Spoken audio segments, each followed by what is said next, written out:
Be'ezrat Hashem, ce Shabbat, on va lire Parashat Wa'era, la deuxième parasha de Sefer Shemot. Hachamim, ils ont donné un titre aux 5 Sfarim, Bereshit, Shemot, Wa'era, Bamidbar, Devarim, par rapport au premier mot qui a été marqué dans la Torah. Mais Hachamim, ils ont donné aussi un titre par rapport au sens du livre.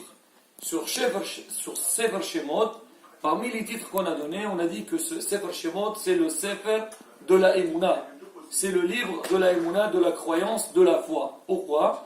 Parce qu'à travers ce livre-là, Sefer Shemot, Am Israël va être mithazzek. Il va se renforcer dans sa Emouna et dans sa croyance vers Akadosh Baruch Hu, à travers donc l'esclavage d'Égypte et les miracles qu'Akadosh Baruch Hu a fait au peuple d'Israël et les punitions qu'il a mis sur les Égyptiens, la sortie d'Égypte, la coupure de la mer Rouge, la réception de la Torah et la protection du peuple d'Israël donc dans le désert.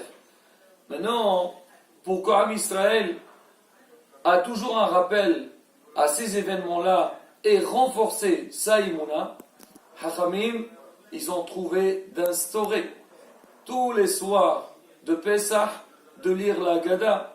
C'est marqué Wehigata levincha.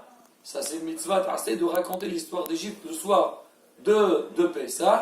Pourquoi? Pour qu'Am Israël se rappelle des événements, des miracles qu'Hachem nous a fait, et surtout, les transmettre à nos enfants et renforcer leur émouna. Alors quand on lit la Haggadah, à un moment donné, on parle donc des nissim, des plaies qu'Akadosh Baruch Hu a fait sur les Égyptiens et tous les coups qu'il leur a donnés. Mais à la fin, on lit un passage qui dit Rabbi Yehuda hayanoten bahem simanim desach adash be'ahav. Donc Rabbi Yehuda donnait un signe, des rappels pour qu'on n'oublie pas les 10 plaies. Alors c'est quoi les signes? On dit hayanoten bahem simanim desach dalet samach adar tzadi saddi khaf adash ayin dalet shin be'ahav bet alef het bet. Et ça fait quoi? C'est Dam, Sfardea, Kinim, Aroub, Dev, Shehin, Barad, Arbe, Hoshech, Makata Bechorot. Hachamim demande, ils disent Bémet pourquoi Rabbi Yehuda, il a dispatché les 10 plaies de cette manière. C'est vrai, il y a 10, il faut bien les découper. Pourquoi il a choisi 3, 4? Il aurait pu faire 5 fois 2, ou bien 4, 3. 3 spécialement, donc c'est 3, cette coupure, cette manière-là. Maintenant, pour expliquer la raison, donner la raison de Rabbi Yehuda, on va essayer d'introduire un petit peu une petite leçon de Imuna. On sait que dans la vie, l'homme, il a besoin de travailler sur la Imuna. Et la Imuna, c'est quelque chose qui s'apprend dès la naissance.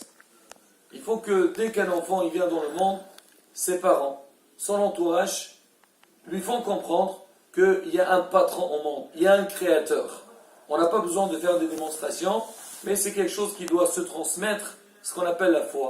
Et avec l'expérience de la vie, l'homme il peut voir et réaliser que tout ce qui se déroule dans le monde, c'est Hachem qui est en train de le faire. Après c'est vrai, il peut passer par des événements dans lesquels ils vont mettre en valeur toute la imuna qu'on lui a transmis, qu'il a appris. Mais il a besoin aussi d'apprendre et de lire. Maintenant, on dit au niveau de la croyance, on peut trouver 3 catégories de personnes. Alors déjà, les gens qui ne croient pas, on ne va pas parler d'eux. Mais il y a des gens, ils disent, eux, ils savent qu'il y a un Dieu dans le monde. Hachem, il est présent. Mais ça s'arrête là. Il y a un créateur, et une fois qu'il a créé le monde, les choses se font de eux-mêmes. Hachem il intervient quand il faut, après 120 ans, chacun, donc il vient devant Hachem, il va être jugé, mais pas plus. Hachem, il n'est pas sur terre, il laisse la vie se dérouler toute seule. Ça c'est le premier niveau très faible. Il y a un deuxième niveau, c'est que des gens ils disent, donc le premier il dit Hachem il est en haut, mais il n'intervient pas sur terre. Il y a un deuxième, il dit non, Hachem il intervient sur terre aussi. Mais ce qu'il a été mis en place, alors Hachem il le fait marcher, il le fait tourner. Mais Hachem il ne va pas changer la nature qu'elle a été mise depuis le début. Comme on dit, on prend une montre ou bien un appareil, on le met en marche, après l'appareil va tourner tout seul. Donc s'il a fait Hachem, ça restera éternellement. Mais en vérité, la Emouna, non, c'est pas seulement ça. Hachem, il est présent, il est dans le ciel, il est présent aussi sur terre, sur tous les détails qui se passent, Hachem il intervient. Et quand il faut qu'Akadosh Baruch Hu doit changer la nature, alors il le fait et il montre sa présence. Et bien, c'est ce qu'il a voulu Akadosh Baruch Hu montrer à Paro et aussi au peuple d'Israël. Parce que Paro, il est arrivé à un niveau de dire Ani Ori Veli Asitem. C'est lui qui s'est fait créer et il s'est créé lui-même. C'est-à-dire lui, il pense que c'était lui le créateur du monde. Hachem a voulu lui montrer que Hachem, c'est lui le patron. Il a voulu montrer aussi qu'il est sur terre. Il a voulu montrer aussi qu'Akadosh Baruch il a la possibilité de changer la nature. Et c'est ce qu'on voit que quand Moshe Rabbeinu, Hachem s'est dévoilé à lui, il lui a dit que tu vas parler avec Paro. On voit qu'Hachem, il a utilisé 3 manières quand il s'est adressé à lui. La première des choses, il lui dit, tu vas chez Paro et tu lui dis, Ani Hachem, je suis Dieu. La deuxième fois, il lui dit, tu vas voir Paro et tu lui dis, Ani Hachem beqer ba'ars, je suis Hachem qui est sur terre. Et la troisième fois, il lui a dit, Ani Hachem, dit à Paro, En kamoni bechol ha'ars, il n'y a pas comme moi dans toute la terre. En fait, quand est-ce qu'Hachem, il a dit ces phrases-là? Alors justement, si on regarde, Akadosh Baruch Hu, avant les 3 premières plaies, il a dit Ani Hachem. Avant les 4, 5, 6, il a dit Ani Hachem beqer ba'aretz. Et avant les 4 dernières, il a dit En kamoni bechol ha'aretz. Et on va essayer d'expliquer, donc c'était quoi la stratégie, la psychologie d'Akadosh Baruch Hu. Hachem au début, il a voulu montrer à Paro, toi Paro, tu te dis que c'est toi le créateur du monde, c'est toi le patron. Bah regarde, je vais te montrer que c'est moi. La première chose c'était quoi? C'était Dam, le sang. Alors comment Hachem il a mis le sang en Égypte? Il a tapé le Nil, donc le Nil il s'est transformé en sang, on ne peut plus le boire.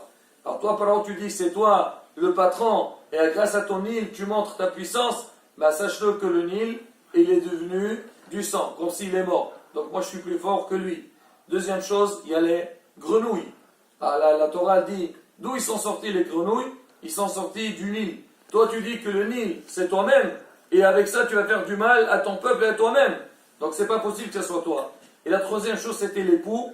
Alors on dit, quand il y a eu la plaie du poux, les Hartumim, les magiciens, ils ont dit, Etzba Elohim, c'est une chose que personne ne peut faire. C'est qu'ils ont reconnu à travers ces plaies-là, ces 3 plaies, qu'en fait il y a un créateur sur terre qui est Akadosh Baruch Hu. Là Hachem, à travers ces 3 plaies-là, il a quelque part, il a donné une leçon aux Égyptiens pour dire que quoi, si vous attaquez, vous ne croyez pas à Hachem, regardez, c'est qui le maître, c'est qui le patron, c'est Akadosh Baruch Hu.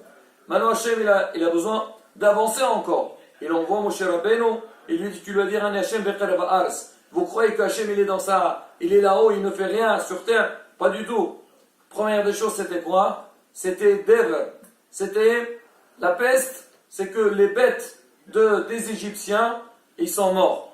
Là maintenant, si tu dis que Hachem n'est pas sur terre, comment ça se fait que les bêtes des Égyptiens, elles étaient mortes, et ceux des Juifs, ils ne sont pas morts? Et plus que ça, ceux qui étaient à l'extérieur de la maison, elles sont mortes, ceux qui étaient à l'intérieur, elles n'ont pas été touchées. Donc si Hachem est seulement là-haut, normalement il ne peut pas intervenir, il ne peut pas agir par rapport aux choses qui se passent sur terre. Ça c'est la première chose. Après il y a Arov. Attendez, Hades c'est Arov, excusez-moi. Donc Arov en fait c'est quoi? C'est le mélange des animaux. C'est que la première des choses, qu'est-ce qu'il a fait à Kadosh Baruch Hu? Il a envoyé des animaux sauvages. Alors comment ils ont agi ces animaux? Ils avancent, ils trouvent un Égyptien, ils le touchent, ils trouvent un Juif, ils ne le touchent pas. Comment ça se fait? Quoi? ils comprennent, ils savent, ils connaissent le code de la route, les Égyptiens, les animaux. Ah, lui c'est un juif, je ne le touche pas. Lui c'est un Égyptien, je le touche. C'est qu'il a été manipulé par Akadosh Baruch Hu. Hachem il a montré qu'il était présent. On a dit ça, c'était un mélange des animaux. Après, Dever, c'est la peste qu'on vient de dire. C'est qu'Akadosh Baruch Hu, il a touché les bêtes des Égyptiens qui sont à l'extérieur, mais ceux qui sont à l'intérieur de la maison n'ont pas été touchés, et ceux des Juifs qui n'ont pas été touchés. Donc ça montre que quoi? Qu'Hachem il est présent sur terre. Après, la troisième shihin, c'est l'ulcère. Ah, c'était quoi l'ulcère? Les Égyptiens, ils ont été touchés par cette maladie, mais Am Israël, ils n'ont pas été touchés par ça. Alors si Béhémet Hachem, il n'est pas sur terre, alors pourquoi on fait cette filtration, cette différence? Et là, ça montre que Hachem, il est présent aussi sur terre. Là, Hachem, il a démontré à Pharaon, aux Égyptiens, et aussi renforcé l'aïmouna d'Am Israël, que Hachem, il est présent sur terre. Maintenant, on a dit à un troisième niveau que certains ils pensent que le monde, il doit se dérouler comme il a été créé. Olam ki ben agonoé. Hachem, là, il a fait des choses avec lesquelles il a montré qu'Hachem, il est capable de changer la nature. On a dit, c'est quoi la troisième catégorie? C'est Be'ahab. La première, c'est la grêle. Comment elle tombait la grêle? On a dit, Eshomaim. Il y avait en même temps la grêle et le feu. En général, on dit que le feu et l'eau, ils ne peuvent pas cohabiter ensemble. Là, Hachem, il a montré que lui, il a la possibilité d'envoyer quelque chose, deux choses qui sont contradictoires, que normalement, ils ne peuvent pas se coller ensemble, et cette fois-ci, ils se sont collés. Pourquoi? Hachem, il a changé la nature. Après, Arbé, c'est la sauterelle.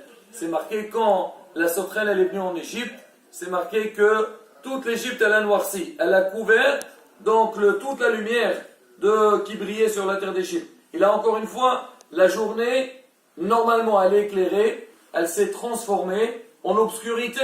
Là encore, Hachem, il a changé la nature. Les ténèbres, l'obscurité, Hosher, pareil. Normalement, il y a jour, nuit, jour, nuit, jour, nuit. Là, c'était différent. Kadosh Baruch, il a fait 3 jours suivis. Il n'y a pas du tout de lumière. Hosher, il était très très fort. Alors, pour montrer que quoi? Kadosh Baruch, là aussi, il a changé la nature. Et la dernière, Makat Abechorot, c'est comme on dit le chaos. Kadosh Baruch, après qu'il a montré à Pharaon, donc sa force, qu'il est présent partout, là il lui dit maintenant Pharaon, toi tu veux pas comprendre, il a tapé, il a touché tous les aînés, tous les premiers-nés, et ça c'est pareil aussi, les premiers-nés des Égyptiens ils ont été touchés, et pas ceux d'Am Israël. Donc là la bataille, et là on comprend maintenant le découpage de Rabbi Yehuda. Rabbi Yehuda était Baïsimanim. Des sacs, il y a la première catégorie, ça concorde avec le message d'Hachem, Ani Hachem, je suis le créateur du monde. Deuxième partie, Adash, ça va avec Ani Hachem Be'erev Haaretz, je suis Hachem sur terre. Et la troisième, Be'ahab, elle concorde avec En Kamon et Bechol Haaretz. Rabotai, on vient de dire que tous ces miracles, tous ces plaies, c'était des punitions pour les Égyptiens. Mais derrière tout ça, c'est une leçon pour nous, Am Israël. Quand Am Israël doit renforcer sa émouna en Akadosh Baruch Hu. Pour dire que quoi? Qu'Akadosh Baruch il est présent partout, il est capable de tout faire, il peut changer la nature, ce qui est impossible, Hachem il est capable de faire.